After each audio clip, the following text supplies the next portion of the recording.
The cattle were listening. That was the first thing Boone Calloway noticed, and it stopped him halfway down the barnyard with his coffee still too hot in his hand. He had walked this same path every dawn for 26 years, and he had never seen anything like what was happening at the far fence. A small girl, no older than 9, sat cross-legged in the dust with her back against the bottom rail, and she was not making a sound. But every cow in the upper pasture had drifted down to the fence line. All 46 of them, ears forward, still as a cathedral. He almost laughed. He did laugh, after a second, the short, rough kind that meant he had stopped expecting anything new in his life. "Afraid you have finally lost your mind, Boone," he muttered, and he turned to head back to the porch, because the coffee was burning his palm and the day was already getting warm. But one of the old cows, Bess, the brindle heifer who had been impossible since Eliza died, swung her heavy head over the rail and laid it against the girl's thin shoulder. The girl did not flinch. She just kept her hand on the place where the cow's neck met her shoulder and spoke so softly that Boone had to stop walking to hear it. "Same as you," the girl was whispering. "Same as you, Bess. We are the ones who lost the loudest ones, and nobody knows what to do with us now." Boone stood very still. He had not heard his wife's name on another living tongue in 3 years. He had not heard his own grief described by anyone but himself. He finished his coffee without tasting it and went inside. "Before we go further, settle in wherever you are this morning. The kettle on, the bread in the oven, the choring already done. Let us know in the comments where you are listening from tonight. We love knowing who is with us. Now let us keep telling you what happened." He did not chase her off that morning, and that was the first strange thing. The girl left on her own when the sun cleared the eastern range, slipping through a gap in the fence that nobody had ever noticed before, but that had clearly been trampled by small feet many times. Boone watched her go and felt no relief. The next morning she was back, and the next. By the end of the second week, Boone had stopped pretending he was not watching. He sat on the top rail with his second cup, near enough to half hear her voice, but far enough that she did not see him. The cows always knew. They would not come to the fence until she was sitting down. He watched her lips move against the thin hide of the calves, and he watched the way the calves leaned into her, as though her voice were a kind of hay. He had pieced together what he needed to know, the way a man pieces together a drought from the way the wind smells. Her name was Birdie Shea. She was 9. She had ridden the Orphan train into Red Lodge the previous August and been placed with the Whitaker family south of town, who took her only for the labor bond. When the new wife came in October, Birdie was sent to sleep with the cold calves in the shed behind the dairy. In February, the Whitakers' eldest son had put her on a freight wagon headed north and told the driver to drop her where the whistle blew. She had been living on her own near the rail yards ever since. She had not begged. She had not stolen eggs or bread. She had simply walked out to the nearest cattle pasture she could find and sat down and let the animals tell her what they had lost. Boone understood that last part. He understood it more than he wanted to admit. He had buried Eliza in the same week the cattle had started dying of the blackleg, and he had not opened a Bible since, and he had not let any woman set foot on the porch, and he had answered every letter from Harlan Briggs the way a man answers the mail of a dead relative, slowly, carefully, and without hope. He had named none of his cattle. He had spoken to none of them. He had walked the upper fence alone at dawn, and the silence had been so loud that even the dogs had stopped barking. He had not known how broken he was until the morning he heard a child's voice say the broken thing out loud. It was on a Tuesday in April, after a hailstorm had bruised 2 calves and knocked a yearling into the creek, that Birdie finally spoke to him directly. He had waded into the cold water and was half lifting the heifer by her tail when a small voice behind him said, "She has lameness in the left shoulder. Lift under the chest instead." He turned. The girl was standing at the creek bank holding her bonnet against the wind. Her hair was the color of creek mud and her hands were bare in the cold, and her eyes held no apology in them. "You have been watching my cattle for weeks," he said. "Yes, sir." "And naming them." "Yes, sir." "You cannot listen to a thing for very long without giving it a name." Boone did not know what to say to that. He lifted the heifer under the chest as the girl had told him, and the heifer came up onto the bank without a sound. "What's your name, girl?" "Birdie Shea." "You got a place to stay, Birdie Shea?" She looked at him, then in a way that was older than her years. "I have the calves in the Whitaker shed," she said. "But the Whitakers say I don't anymore. Get your things. The loft above the tack room has a bed in it." That was all. No embrace. No kind words. Just a practical decision, offered in the morning wind, because there was no other honest option and Boone Calloway had run out of dishonest ones a long time ago. For the first month the ranch did not know what to do with her, and she did not know what to do with the ranch. She slept in the loft above the tack room, and rose before he did, and was already sitting with the cattle by the time he made his coffee. She helped with the milking, with the branding that spring, even with the dipping. She did not ask for a wage. She asked for nothing, in fact, except that she be allowed to sit with the cattle in the evenings, after the work was done, and that Boone not ask her why. The men he had hired started to mutter. Sam Cobb, the foreman, was the worst of it. He stood at the lunch pail table and said, plain enough, "A girl is bad luck on a place this size." Boone did not raise his eyes from his bread. "She has saved 2 calves this week, Cobb. You saved none. She talks to the co. She has half a name for every animal on this place. They are calmer than they have been in 5 years." Boone chewed for a long time. "A man who mocks what keeps his own stock alive is not a man I need." That shut Cobb up, but did not soften him. He did his work and kept his mouth shut, which was a mercy. Most of the other hands were the same. They would tip their hats to Birdie when they passed her at the fence, then watch her with the same sideways look that Red Lodge watched everything that did not fit into its neat categories. Widows wearing color, half-breed kids in the schoolhouse, a child of 9 with a steady hand, and an old grief in her face. Cobb's wife, though, came down one Sunday with a jar of plum preserves and a bonnet she had sewn in the night, and she left both on the porch without a word. And Birdie understood before Boone did that one good woman had already seen what was happening in her husband's bunkhouse and had refused to be quiet about it. Then, the 3rd week of May, 2 things happened at once. A man named Harlan Briggs came down from the north with a paper, which he set on the kitchen table between them with 2 fingers, like a man laying down a king. And Birdie, watching from the porch, did something that Boone did not see at first and would not understand until much later. Harlan Briggs was the biggest cattleman in the valley. He had taken 100,000 acres in the last 6 years, mostly from men who drank too much or grieved too long to read what they were signing. His hat alone was worth a season's wages. His boots had silver on the toes. His smile was the kind that you warmed your hands at until you realized the fire was in your own house. "Calloway," he said, "you owe me $1,800. I owe you nothing.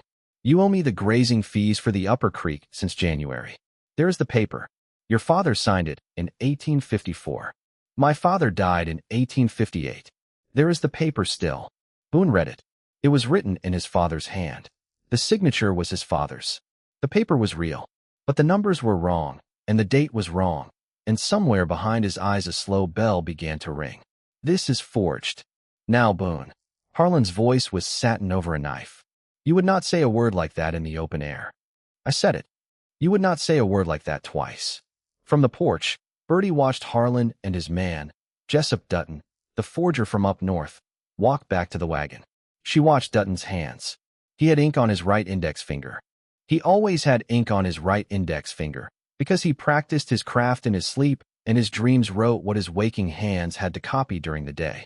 She had seen him on a freight wagon back in February, practicing letter shapes on a scrap of brown paper with a stub of pencil, and she had known him for what he was then, because her own father had been a clerk in a county seat in Missouri, and she had watched the way men wrote long before she could write her own name. She went inside and said nothing. But that night, after the milking, when the men had gone to the bunkhouse and the cattle were quiet and the lamp was turned down low, she sat with Boone at the kitchen table and asked him a quiet question. "Mr. Calloway, are you afraid of him?" "Yes." "Have you always been afraid of him?" Boone looked at her for a long time. The lamp was burning low. His coffee was cold. He had not heard anyone ask him a true question in 3 years. "No," he said. "I used to be afraid of nothing.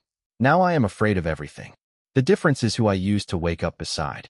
Birdie nodded, the way a person nods when they have heard a true thing said out loud for the first time, and it has cost somebody. "Strange," she said softly, "how the things you have given up on come back around to ask you to be brave again." Boone set down his cup. The line had landed somewhere behind his ribs and stayed there, warm as a coal. "Sleep now, Birdie." "Yes, sir." 3 weeks passed. The paper came back with a county seal on it. Harlan had bought a deputy. There would be a sale in 20 days, and the whole Upper Creek with it. Boone worked longer hours than he had in years. He did not drink. He did not sleep. He walked the upper fence line at midnight and back at dawn, and Birdie walked with him, because the cattle were uneasy and only she could calm them.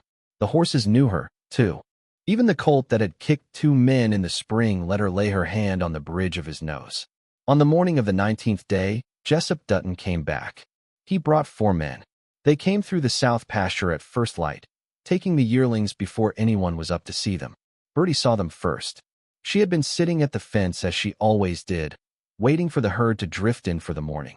She saw the rustlers come over the rise like 4 shadows on horseback, and she saw the brand on the lead horse, the lazy H crooked W, Harlan's private mark for stock that was supposed to disappear before anybody could read it. She did not scream. She climbed the fence, dropped to the other side, and ran. She ran straight into Boone at the kitchen door. "They are at the south pasture, Mr. Calloway." 4. Branding the yearlings with Harlan's mark. Boone was across the yard in 3 strides, rifle in hand, before he understood what he had done. Birdie was at his heel. He did not send her back. They reached the rise at the same moment Harlan did, coming from the north road with 2 more men. Harlan saw the rifle, did not slow, did not speed up, and when he was close enough to speak without raising his voice, he spoke. "Calloway, step aside. You are branding my stock, Harlan. Step yourself. There is no judge between us, Boone. There is only paper and weather." "There is this," said Boone, and he cocked the rifle.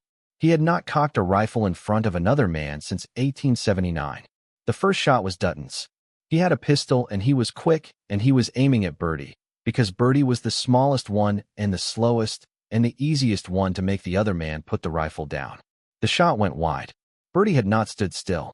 She had dropped flat into the grass the moment she saw Dutton's hand move, because a year of sleeping cold had taught her that being small was a reason to learn how to be quick.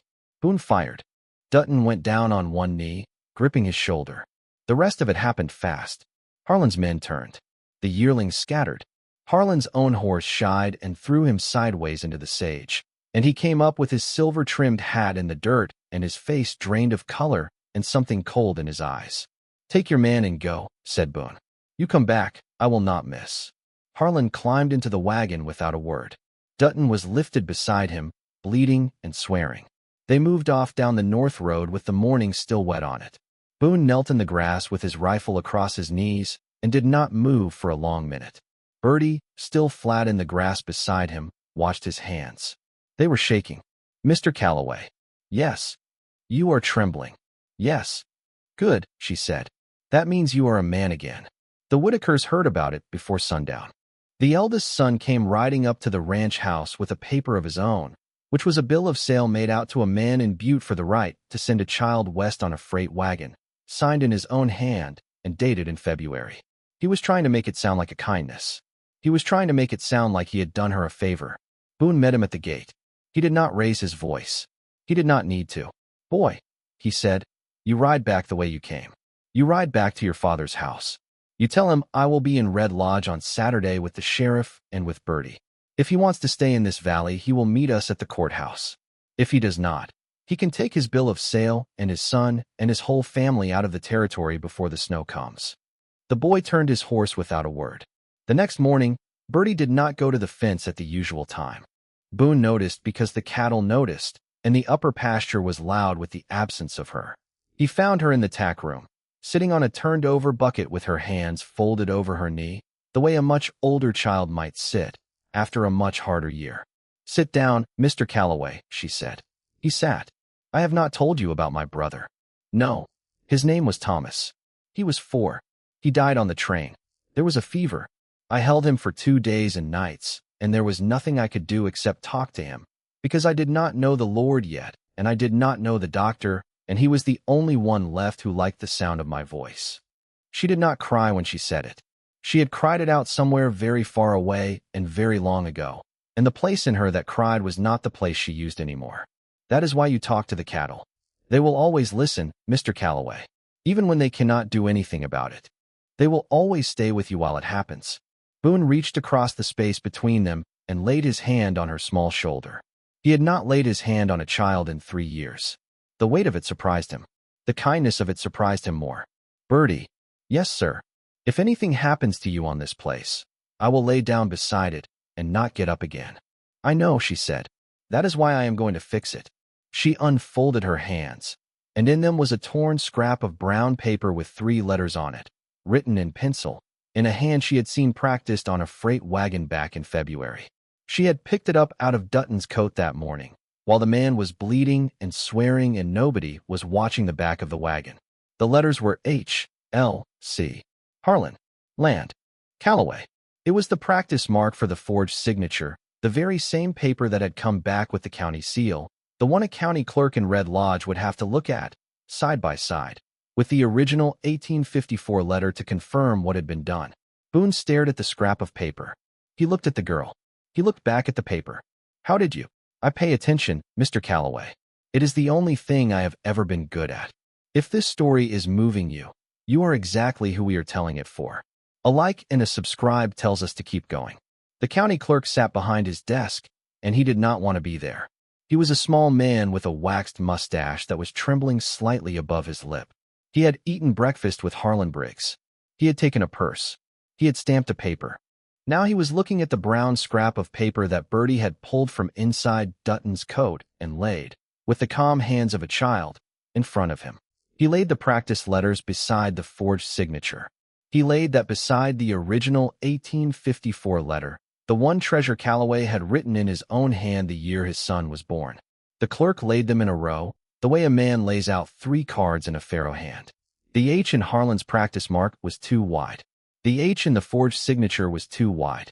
The H in Treasure's true letter was narrow and short, with a tail he had always made without thinking. The clerk's hand was not steady when he reached for the ink. He dipped the pen and wrote his own declaration. He signed it with a hand that did not lie. He sent his deputy up to the North Road with a warrant, and the deputy did not come back until the wagon was in chains. The Whitakers came to the courthouse on Saturday, the way Boone had told them to. The eldest son did not raise his eyes.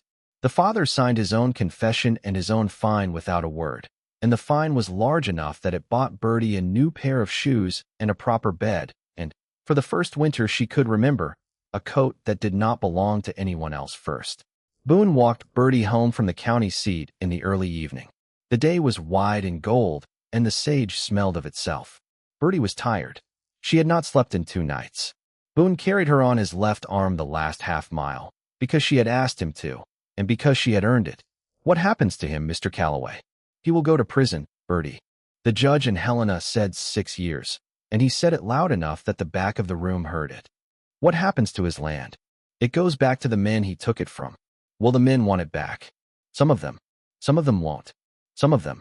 She was quiet for a while, with her head against his shoulder and her bonnet hanging by its string. Then she said, "And what happens to us?" Boone did not answer for a few steps.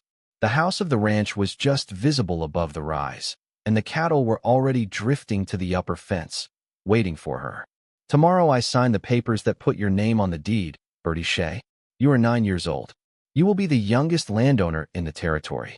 And if any man wants to sell a single hoof of this place, he will have to ask you. I do not know how to read deeds, Mr. Calloway. Then I will teach you. I do not know how to read, Mr. Calloway." He looked at her. He laughed. It was the first laugh in 3 years that did not sound like something breaking. "Then we will start with the cows." Sam Cobb met them at the gate. He had a hat in his hand, which was a thing he had never done in the 26 years Boone had known him. He did not say a word. He just tipped his head toward the girl, the way a man tips his head toward something he has been slow to see and is not going to be slow to see again. They came down the last hill together, and Birdie, even in his arms, lifted her hand and waved it once at the upper pasture, the way a person waves at a friend they have been worried about. The cattle were waiting at the fence. Bess came first. The others came after, slow and patient, and the girl climbed down from his arm and walked up to the rail and laid her hand on the old cow's neck and whispered something into the warm hide.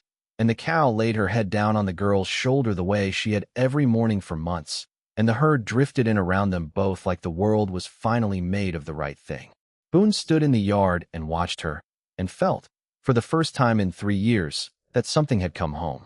Beside him on the porch rail the kettle sat in the morning sun, waiting for a hand that was finally willing to pick it up. He reached for it. She had a way of making a man remember that the kettle had always been there. Next time, we will tell the story of a Texan widow who answered an advertisement for a frontier bride from a man she had never met and discovered, on the third night, that her husband's lost daughter was waiting behind the second door of the cabin. We hope you will be back.